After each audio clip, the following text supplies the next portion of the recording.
5 दिसंबर 1971 लाहौर के आसमान पर हिंदुस्तानी पायलट धीरेन्द्र जाफा का विमान नियंत्रण से बाहर होता चला गया। अपने विमान को नीचे गिरता देख उन्होंने सीट इजेक्शन का बटन दबाया, जिसने उन्हें तुरंत हवा में फेंक दिया और वह पैराशूट के जरिए नीचे उतरने लगे। जाफा बताते कि जैसे वे नीचे गिरे, नाराए तकबीर और अल्लाहू अकबर के नारे लगाते हुए गांव वालों की भीड़ उनकी तरफ दौड़ी। लोगों ने उन्हें देखते ही उनके कपड़े फाड़ने शुरू कर दिए। किसी ने उनकी घड़ी पर हाथ साफ किया तो किसी ने उनके सिगरेट लाइटर पर झपट्टा मारा। सेकंडों में उनके दस्ताने, जूते, 200 पाकिस्तानी रुपए और मफलर भी गायब हो गए। तभी जाफा ने देखा कि कुछ पाकिस्तानी सैनिक उन्हें भीड़ से बचाने की कोशिश कर रहे हैं। एक लंबे चौड़े सैनिक अफसर ने उनसे पूछा, तुम्हारे पास कोई हथियार है? जाफा ने कहा, मेरे पास रिवॉल्वर है। शायद भीड़ ने उठा ली तो अब वह भी मेरे पास नहीं है। क्या जख्मी हो गए हो? लगता है रीढ़ की हड्डी चली गई है। मैं अपने शरीर का कोई हिस्सा हिला नहीं सकता, जाफा ने कराहते हुए कहा।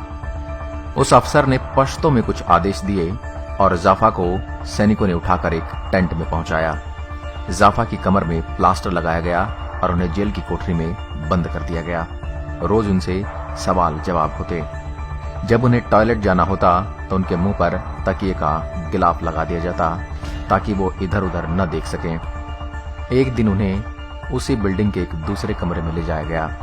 जैसे ही वो कमरे में पहुंचे, उन्हें लोगों की आवाजें सुनाई देने लगी। जैसे ही वो अंदर घुसे, सारी आवाजें बंद हो गई। अचानक जोर से एक स्वर गूंजा, जैफ सर। और फ्लाइट लेफ्टिनेंट दिलीप पारुलकर उन्हें गले लगाने के लिए तेजी से आगे बढ़े। उन्हें दिखाई नहीं दिया कि जाफा की ढीली जैकेट के भीतर प्लास्टर बंधा हुआ था। वहां पर 10 और भारतीय युद्धबंदी पायलट मौजूद थे। इतने दिनों बाद भारतीय चेहरा देख जाफा की आंखों से आंसू बह निकले।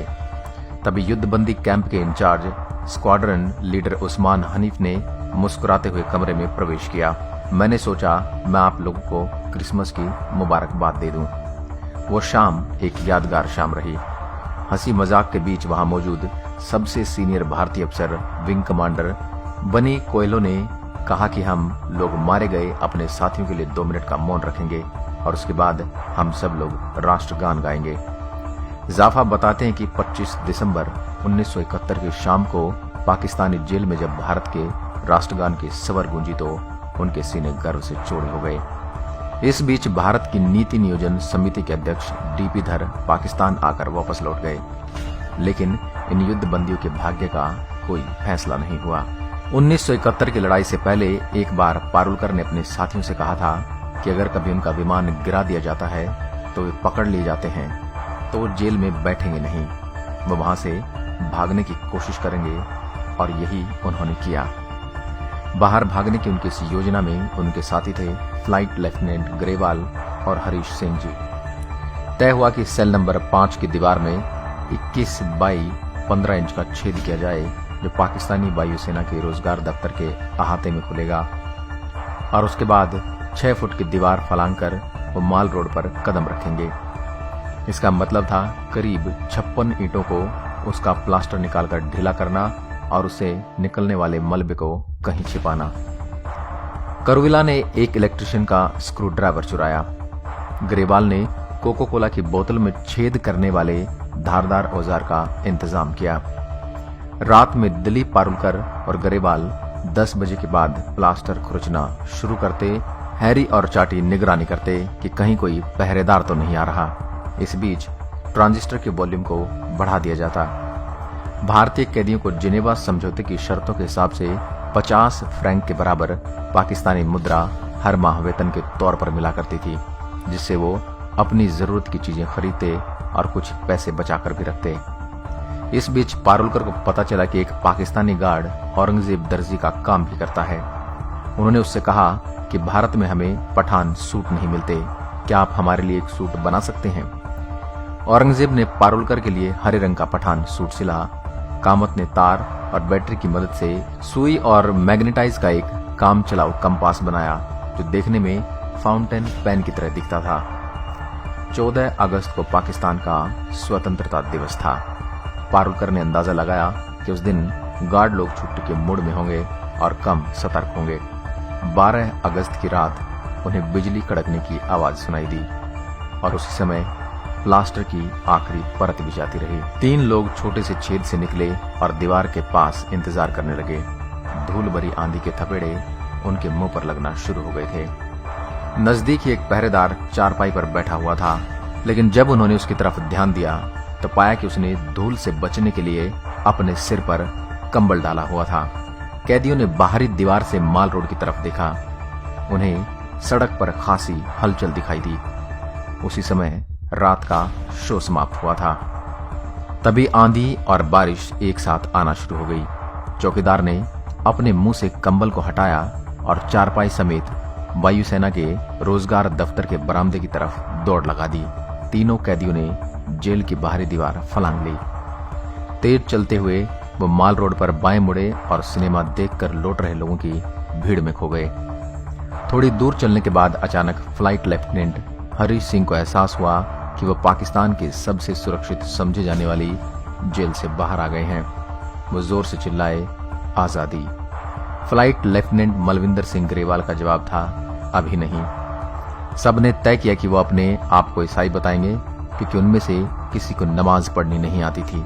वो सभी ईसाई स्कूलों में पढ़े थे और उन्होंने भारतीय वायुसेना में काम कर ईसाइयों को नजदीक से देखा था। दिलीप का नया नाम था फिलिप पीटर और ग्रेवाल ने अपना नया नाम रखा था अली अमीर। भीगते हुए वो तेज कदमों से चलकर बस स्टेशन पर पहुंच गए। वहां पर एक कंडक्टर चिल्ला रहा था, पेशावर पेशावर पेशावर जाना है क्या आपको? तीनों लोग कूदकर बस में बैठ गए। सुबह के 6 बजते बजते वो पेशावर पहुंच गए। वहां से उन्होंने जमरूद रोड जाने के लिए तांगा किया। तांगे से उतरने के बाद उन्होंने पैदल चलना शुरू कर दिया। फिर वो एक बस पर बैठे। उसमें जगह नहीं थी तो कंडक्टर ने उस बस की छत पर उनको बैठने के लिए कहा। जमरूद पहुंचकर उन्हें सड़क पर एक गेट दिखाई दिया। वहां पर एक साइन बोर्ड लगा हुआ था, आप जनजातीय इलाके में घुस रहे हैं। आगंतुकों को सलाह दी जाती है कि आप सड़क न छोड़ें और महिलाओं की तस्वीरें न खींचें।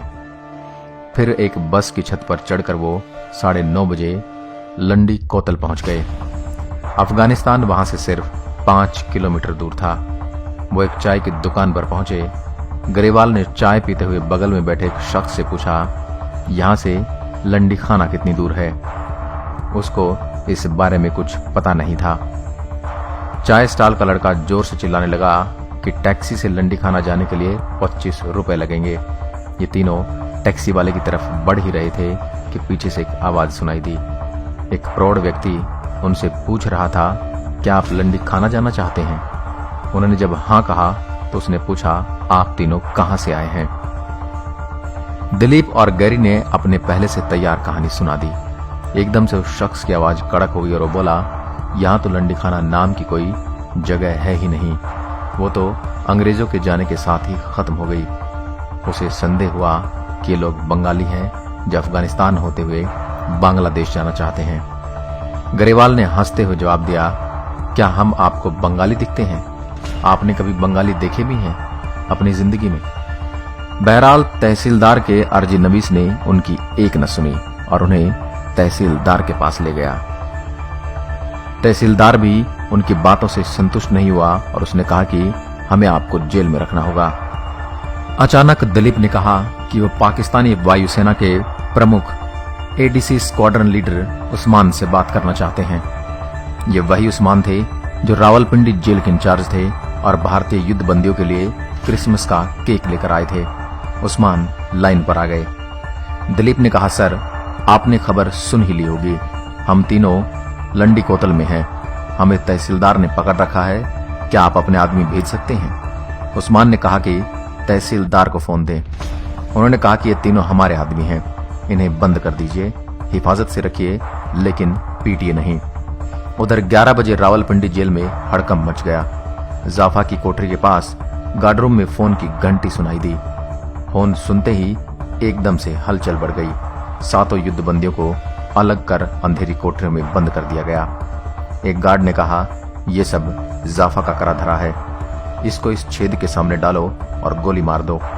हम कहेंगे कि ये भी उन तीनों के साथ भागने की कोशिश कर रहा था। फिर सब युद्ध बंदियों को लायलपुर जेल में लाया गया। वहां भारतीय थल सेना के युद्ध बंदी भी थे। एक दिन अचानक वहां पाकिस्तान के राष्ट्रपति जुल्फिकार अली भुट्टो पहुंचे। उन्होंने भाषण दिया, अपनी सरकार को आपके बारे में कोई चिंता नहीं है, लेकिन मैंने अपनी तरफ से आपको छोड़ देने का फैसला किया है। 1 दिसंबर 1972 को सारे युद्ध बंदियों ने बाघा सीमा पार की। उनके मन में क्षोभ था कि उनकी सरकार ने उन्हें छुड़ाने के लिए कुछ भी नहीं किया। भुट्टो की दरियादिली से उन्हें रिहाई मिली है, न कि उनके अपने देश की सरकार की बदौलत। लेकिन जैसे ही उन्होंने भारतीय सीमा में कदम रखा, वहां मौजूद हजारों लोगों ने मालाएं पहना और उन्हें गले लगाकर उनका स्वागत किया। पंजाब के मुख्यमंत्री ज्ञानी जैल सिंह खुद वहां मौजूद थे। बाघा से अमृतसर के 22 किलोमीटर रास्ते में उनके स्वागत में सैकड़ों वंदनवार बनाए गए थे। लोगों का इतना प्यार देखकर इन युद्ध बंदियों का गुस्सा जाता रहा। दोस्तों, आपने देखा किस तरह हमारे देश के वीर जवान वापस भारत लौटे और उन्होंने किन कठिनाइयों का सामना किया। भारतीय जवानों के सम्मान में कमेंट में जय हिंद और भारत माता की जय जरूर लिखें और इस वीडियो को ज्यादा से ज्यादा फैलाएं ताकि सबको इन वीरों के बारे में पता चल सके। जय हिंद, जय भारत मित्रों।